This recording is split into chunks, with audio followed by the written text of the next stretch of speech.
Last December, I wanted to get faster on the bike, so I bought a smart trainer and I hired a cycling coach. After 12 weeks of training, I was much faster. You just can't argue with increases in the wattage, it's just a watt bomb. But along the way, I made some mistakes that almost derailed the entire thing. And I'm sharing this story, all the details of my training, the bad, the ugly, the good, so you can learn from my missteps. Wow, I really slaughtered that, like good, bad, and I'm sharing all the missteps so that you can get faster than me.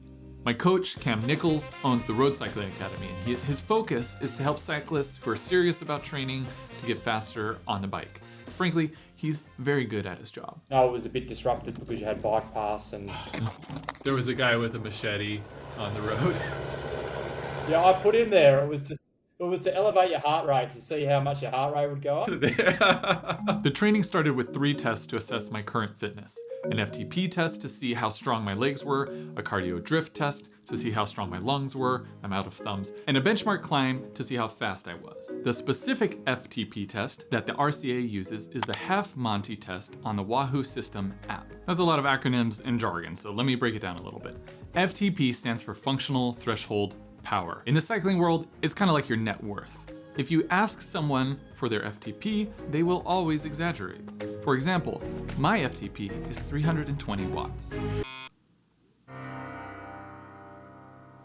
All power in cycling is measured in watts. FTP is a measurement of how many watts you can sustain during an all-out effort lasting 1 hour. Obviously, riding all out for an hour is miserable.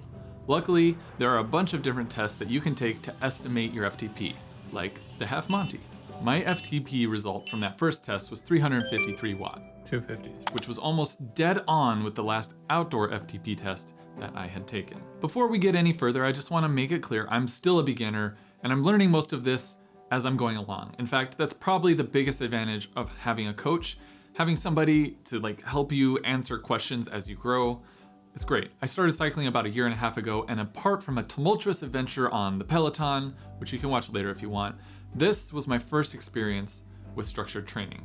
Okay, back to the test. The Half Monty also tests your maximal aerobic power, or MAP. MAP is your all-out 5-minute power. Mine registered at 338 watts. Once you know your FTP, you can calculate your power zones. There are 7 power zones of increasing difficulty that you can utilize while you're training. Here are my zones for reference. The details aren't super important right now, but for extra credit, I'll leave links and references and videos from my coach Cam in the description. The second test Cam asked me to complete was a cardio drift test. The drift test is super simple. You ride your bike on an indoor trainer for an hour at a low intensity pace, specifically zone 2. A little reference there for those of you who did the extra credit. During the test, you want to keep an eye on your heart rate. Does it drift up throughout the ride, or does it remain consistent? If it's level, you're aerobically fit and conditioned. If it drifts upward, you got some work to do. This test helps your coach determine which rides to build into your training. If you have a cardio drift, you'll likely have more base training rides aimed at building your aerobic fitness. I actually did have a little bit of a drift, so we started out the first 4-week block focusing on my base, and then built up from there once we saw improvements in my drift test. The last test was the benchmark climb. The assignment was to find a 3 to 20 minute climb near my house and ride up it as fast as I could. 20 minutes all out sounded miserable, but I didn't want to wimp out completely and pick a 3-minute climb, so I found a climb in Griffith Park where my previous best was just over 8 minutes, because I'm not an overachiever, but I'm not an underachiever. I think that's it. I absolutely demolished that personal best and rode up that climb in 6 minutes and 29 seconds. Cam and I reviewed the results together, he built me a plan, and we were off to the races. Zwift races. The first block of training not only included some Zone 2 base training, but also Zwift races and some sweet spot work, which is basically just riding right below your FTP. We don't have to get into the details. Here's a simplified version of what those first 4 weeks looked like for me. Mondays were rest days. Tuesdays, I had a hard ride.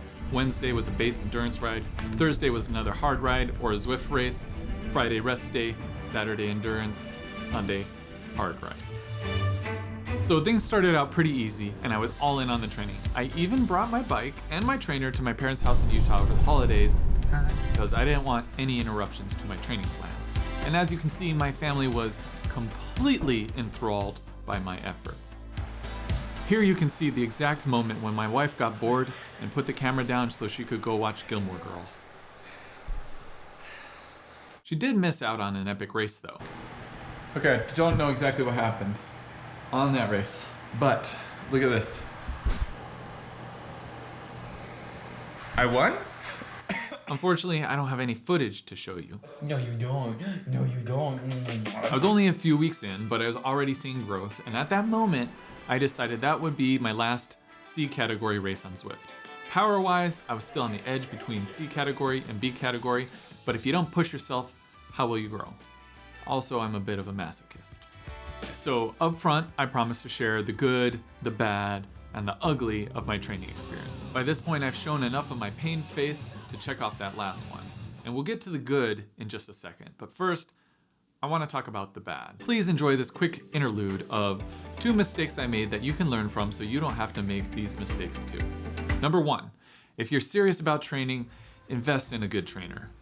I purchased a trainer that shall not be named because the deal was really good. But I quickly learned the accuracy was not up to par for Zwift races. I want to be clear, this is not a knock on the brand of the trainer. They actually make plenty of good trainers, but this specific one had a bunch of reviews warning me of its pitfalls, but I ignored them because the price was good. And I ended up switching it out for a more accurate trainer. The silver lining is I gave the old trainer to my dad, and since he's not looking to race, it works perfectly for him. No! Now we can ride Zwift together, if we can ever figure out how to make that meetup feature work. Number 2, once you enter a training block, don't change any variables. If you saw my bike fit video, you already know where this is going. In addition to changing my trainer, I changed my wheel set, I put a new seat on my bike, and perhaps most importantly, I switched the heart rate monitor. All of those modifications made the data for the first few weeks a bit inconsistent. Don't do that. Basically, I had to stop myself from switching things around so the training could be measurable. Luckily, my fitness improvements in those first 8 weeks were so dramatic, it was obvious no equipment upgrade alone could have been the cause. It was because I was getting stronger. Hi, I am about to do an FTP test. Hopefully I just blow this away and then y'all will be like, oh, I gotta go get this guy to coach me.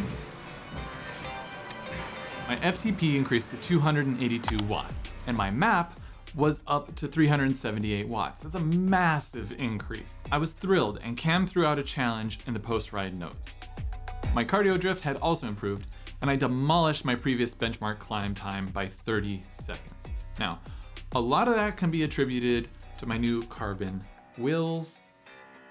Check out that video. Turns out they were just as fast as they are loud. The 12-week program was broken up into 3 4-week blocks.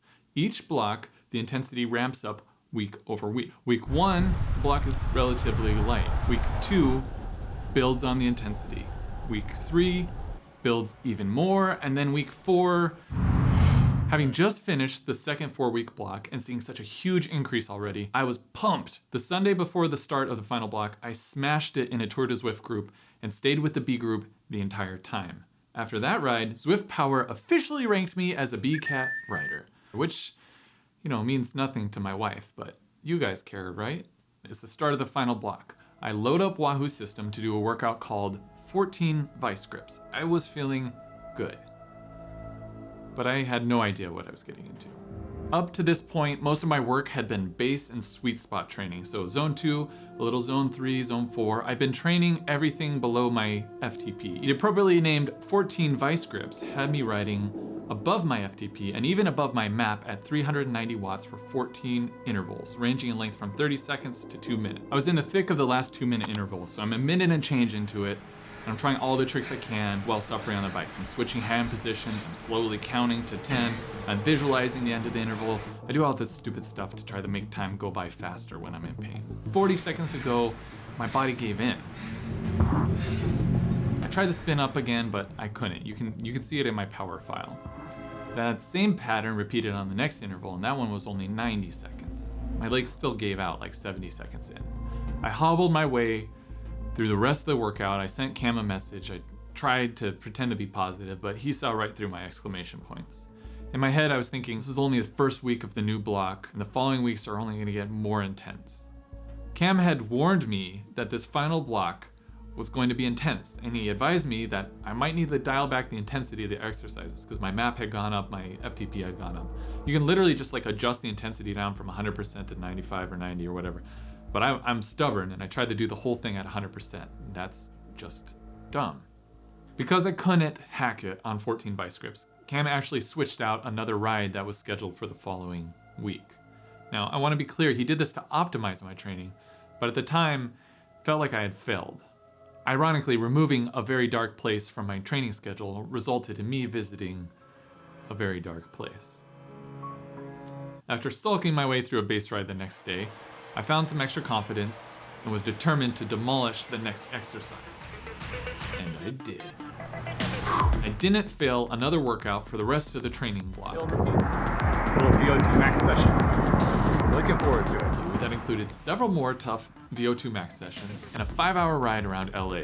That ride featured multiple roadblocks on the bike path, a man wielding a machete on the PCH, but I didn't let any of that stop me because I'm stubborn. Also, shout out to Val for meeting me at Peddler's Fork after that 5-hour ride and ordering a chicken sandwich when she realized I wasn't gonna make it there before they closed at 3 p.m. on a weekend. Why do y'all close at 3 p.m. on a weekend? The chicken sandwich was worth it though. My cardio drift was looking great. I was feeling strong. Everything's looking good going into the final FTP test. I had 2 goals. Last longer on the ramp portion, put out more watts during the heart rate constrained effort.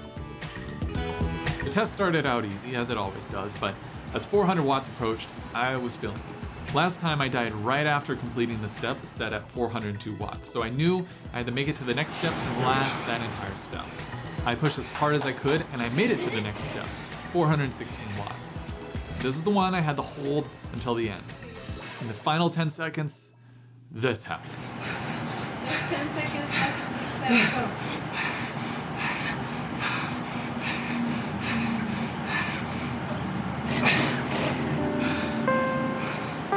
All I could do now was hold steady for the longest 20-minute effort of my life as I tried to keep my heart rate under control.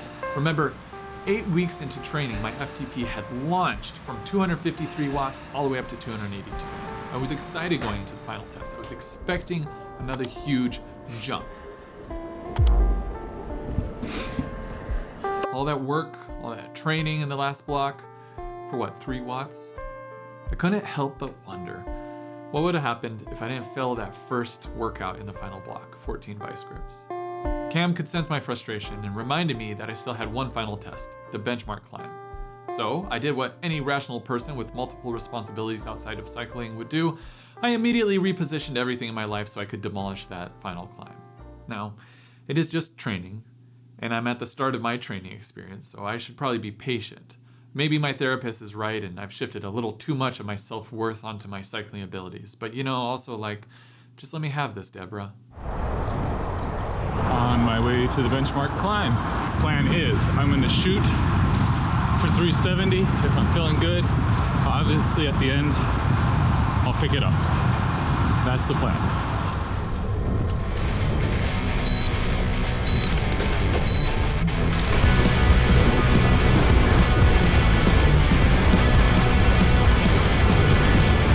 What did 617 watts? Look at that.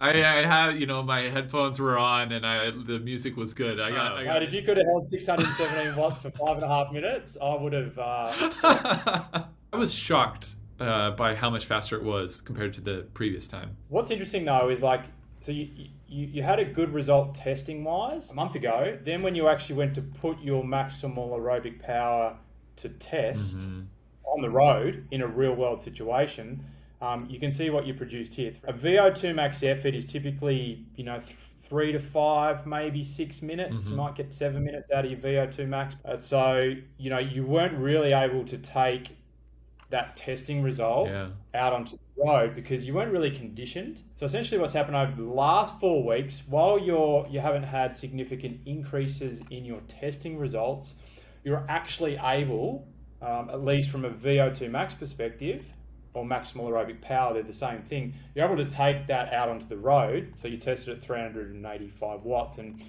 you're not too far off it compared to these two. Out on the road for 5 minutes and 26 seconds, which is really impressive.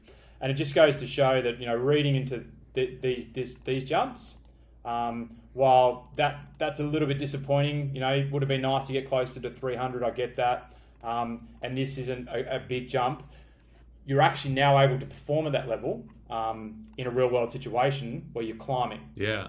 I mean, you saw the messages. I think after the last half Monty, I was a bit bummed out because I was too excited about a potential YouTube title. I was like, how I got a 300 watt FTP in 12 weeks or something like that. But then kind of like looking back at it, I'm really pleased with the results and how far I've come. The fact that I can go on a 5-hour ride and the next day I'm like, fine. So class, what did we learn from this experience? Besides the fact that I'm stubborn and have a fragile ego. It turns out there's a lot more to cycling than just FTP. And even though my FTP didn't move much in the last 4 weeks, I actually gained something pretty amazing. I closed the gap between FTP results and reality. That line is actually from the RCA newsletter, and I'm just gonna plagiarize some more of it because Cam wrote a fantastic write-up of the entire experience. By the way, you should sign up for his newsletter because there's a lot of good stuff in there. Quoting Cam again. So the moral of the story here is, don't get fixated on FTP testing. Yes, it's important, but please shift some focus to other areas, such as how long can you actually hold your FTP or map for out on the road? Interested in following Mitch's footsteps? And then there's a link. I really like that, especially the last part. There's a nice ring to it. If you watch this whole video, obviously you want to train, you want to learn how to train well, so hire the man. I'm going to keep training with them. Maybe I'll see you there in the RCA Zwift group rides or on the community forum. Or maybe not, you know, do what you want to do. I'm not your dad.